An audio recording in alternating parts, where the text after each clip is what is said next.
혹시 그런 경험 있으세요? 정말 믿었던 사람 때문에 마음이 무너져 내리는 듯한 느낌? 우리는 이걸 배신이라고 부르죠. 정말 깊고 아픈 상처인데요. 그래서 오늘은 이 배신이라는 고통의 본질은 대체 무엇인지, 그리고 그 절망 속에서 어떻게 희망을 찾아 나아갈 수 있는지 그 길을 한번 따라가 보려고 합니다. 이 말 너무 유명하죠? 바로 로마의 최고 권력자였던 율리우스 카이사르가 죽기 직전에 남겼다고 알려진 말입니다. 자신을 향해 칼을 든 수많은 암살자들 사이에서 다른 누구도 아닌 가장 믿었던 그 얼굴을 발견하고 터져나온 절규였죠. 맞아요. 바로 브루투스. 카이사르가 거의 아들처럼 생각했던 인물이었죠. 셰익스피어 덕분에 더 유명해진 이 문장은 정말 중요한 진실 하나를 꿰뚫고 있어요. 뭐냐면 내가 믿고 내 모든 걸 열어보였던 사람에게 받는 상처는 다른 어떤 고통과도 비교할 수 없다는 겁니다.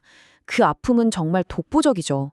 자, 그럼 첫 번째 이야기, 배신이라는 상처에 대해 좀 더 깊이 들어가 볼까요? 아니, 어떻게 믿었던 사람한테서 받은 상처가 때로는 죽음보다 더 고통스럽게 느껴질 수 있는 걸까요? 이걸 정말 잘 보여주는 이야기가 있어요. 바로 시편 55편에 나오는 다윗 왕의 이야기입니다. 이 표를 보세요. 적의 공격은 예상이라도 할 수 있고 어떻게든 방어할 준비를 할 수 있죠. 그런데 믿었던 친구의 배신은요? 이건 차원의 다른 문제예요. 다윗은 바로 이걸 이야기합니다. 수많은 적들이 나를 욕하는 건 견딜 수 있었다. 하지만 내 영혼을 무너뜨린 건 딱 한 사람, 나와 가장 가까이서 함께했던 바로 그 친구의 배신이었다고요. 자, 그럼 다윗은 이 엄청난 배신 앞에서 어떻게 했을까요? 그의 반응은 아마 배신을 겪어본 분이라면 내 마음이랑 똑같다 하고 느끼실 거예요. 정말 너무나도 인간적인 반응을 보이거든요. 다윗은 이걸 꾹 참지 않았어요. 그냥 다 쏟아내는 거예요. 이 날 것 그대로의 감정들을 보세요. 너무 고통스럽다. 어디 날개라도 있으면 멀리 날아가 버리고 싶다. 심장이 진짜 산산조각 나는 것 같다고요. 그러면서 하나님한테 매달립니다. 제발 정의를 세워달라고, 저 배신자를 심판해달라고. 정말 솔직하게 다 털어놓죠. 다윗의 반은 너무 이해가 가죠. 어쩌면 당연한 거예요. 그런데 말이죠. 여기서 이런 질문을 던져볼 수 있어요. 과연 이게 유일한 방법일까? 이 고통에 맞서는 길이 이것 하나뿐일까? 혹시 전혀 다른 길은 없을까요? 바로 여기에서 우리는 정말 강력한 대조를 이루는 또 다른 이야기를 만나게 됩니다. 바로 예수님의 이야기입니다. 그분 역시 자신의 가장 핵심적인 그룹, 가장 믿었던 사람들에게 배신을 당했거든요. 보통 예수님을 배신한 사람 하면 가룟 유다를 떠올리잖아요. 근데 그게 다가 아니었어요.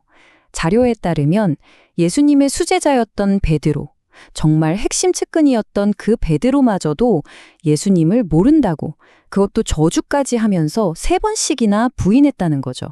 근데 진짜 놀라운 건 예수님의 반응이에요. 이 내용을 좀 보세요. 곧 자기를 팔아넘길 걸 뻔히 알면서도 그 사람의 발을 씻겨주세요. 마지막 식사 자리에서도 그를 섬기는 걸 멈추지 않으시죠. 이건 시선이 완전히 다른 곳에 있었다는 뜻이에요. 눈앞의 배신, 사람의 실패가 아니라 오직 하나님께만 집중하고 계셨던 거죠. 자, 이 표 하나로 모든 게 정리됩니다. 똑같은 배신이라는 상황 앞에서 다윗은 정의를 위해, 심판을 위해 기도했죠. 그런데 예수님은요, 자신을 배신하고 못 박는 그들을 위해 용서를 기도했어요. 정말 완전히 정반대의 길을 보여주는 겁니다. 자, 그럼 이제 이 두 가지 이야기를 우리 삶으로 한번 가져와 볼까요? 만약 지금 여러분 중에 이런 배신의 아픔 한가운데를 지나고 있는 분이 계시다면 이 이야기들이 우리에게 뭘 말해주고 있을까요? 이 자료가 가장 먼저 전하는 메시지는 이거예요. 당신은 결코 혼자가 아니라는 거. 당신이 느끼는 그 칼로 베는 듯한 아픔, 그 막막한 배신감을 온몸으로 겪고 완벽하게 이해하는 분이 있다는 사실이죠. 예수님의 이야기가 바로 그 증거가 되어주는 겁니다. 물론 반대의 입장일 수도 있어요. 내가 누군가의 믿음을 저버린 쪽일 수도 있죠. 만약 그렇다면 이 자료는 거기에도 길이 있다고 말해요. 그 잘못과 죄책감을 대신 짊어진 예수를 바라볼 때 거기서부터 다시 시작할 수 있다는 희망의 메시지를 전합니다. 자, 그럼 이제 가장 중요한 부분입니다. 이 아픔을 딛고 어떻게 하면 실제로 치유로 나아갈 수 있을까? 이 자료가 제시하는 구체적인 방법들을 한번 살펴보겠습니다.